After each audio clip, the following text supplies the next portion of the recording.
आज हम डॉक्टर वीरेंद्र मेहंदीरता द्वारा लिखित कहानी उपेक्षिता करेंगे। हमारे समाज में लड़की के जन्म को अभी भी एक अभिशाप समझा जाता है। 21वीं सदी शुरू हो गई, किंतु भ्रूण हत्या आज भी हो रही है। सदियों से चली आ रही रूढ़ियों को हम बदल नहीं सके हैं। लड़के के जन्म पर लड्डू बांटे जाते हैं, लोहड़ी का त्यौहार मनाया जाता है, जबकि लड़की को उपेक्षिता माना जाता है। लेखक के घर एक लड़की ने जन्म लिया है।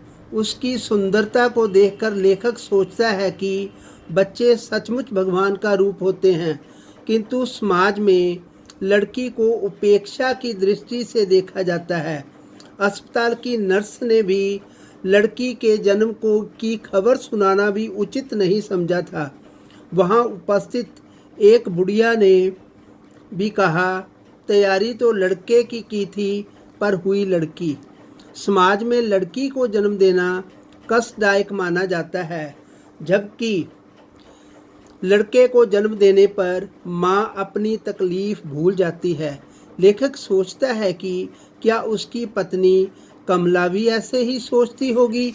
वह तो अपने माँ बाप की सबसे बड़ी बेटी है। कमला के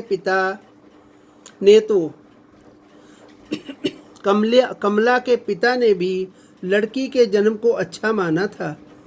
माँ ने भी पहली लड़की को लक्ष्मी कहा था, पर पिता ने कहा था कोई बात नहीं, घर में लक्ष्मी आई है।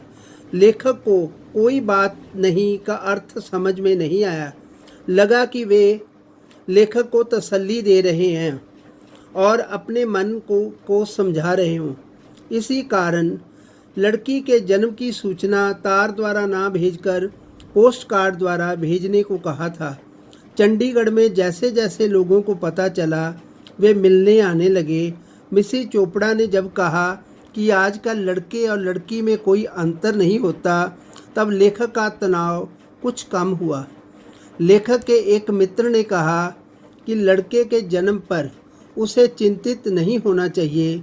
चंडीगढ़ से बाहर के रिश्तेदारों ने खत जरूर लिखा, पर बधाई नहीं दी। उन्होंने अनेक प्रकार की बातें लिखी, पर लेखक की पत्नी ने बेटी को छाती से लगाते हुए कहा, मेरे लिए वह बेटी बेटों से भी बढ़कर है। कमला लड़की को जन्म देना बुरा नहीं समझती, क्योंकि वह स्वयं अपने माँ बाप की सबसे बड़ी बेटी है। उसके पिता तो लड़कियों को माँ बाप को सुख देने वाले मानते हैं। कमला लोगों की सहानुभूति दिलासे की कोई परवाह नहीं करती। वह अपनी मौसी सास की टिप्पणियों की परवाह ना कर बेटी को छाती से लगाते हुए सोचती है कि उसके लिए ये बेटी तो बेटों से भी बढ़कर है। लेखक के मित्र मिस्टर चोपड़ा ने लेखक को चुप और परेशान हाल में देखकर कहा, एक ही तो होना था, लड़का या लड़की।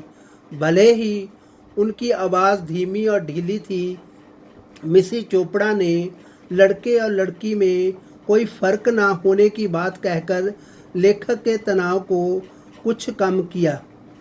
भले ही आज लड़के और लड़के में कोई भेद नहीं समझा जाता।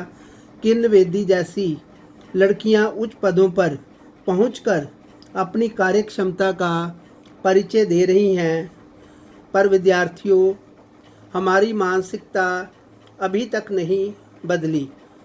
हमें अपनी मानसिकता को बदलना होगा।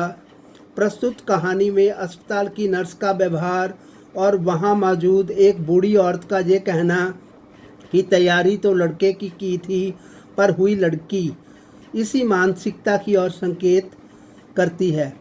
लेखक के पिता का कोई बात नहीं कहना तथा रिश्तेदारों को लड़की के जन्म की सूचना तार द्वारा ना भेजकर पोस्ट कार्ड द्वारा भेजने को कहना तथा रिश्तेदारों का उत्तर में बधाई ना देना भी इसी मानसिकता की ओर संकेत करता है कि लड़की को उपेक्षिता समझा जाता है।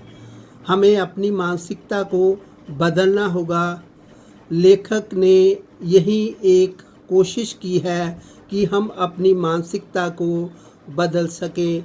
धन्यवाद।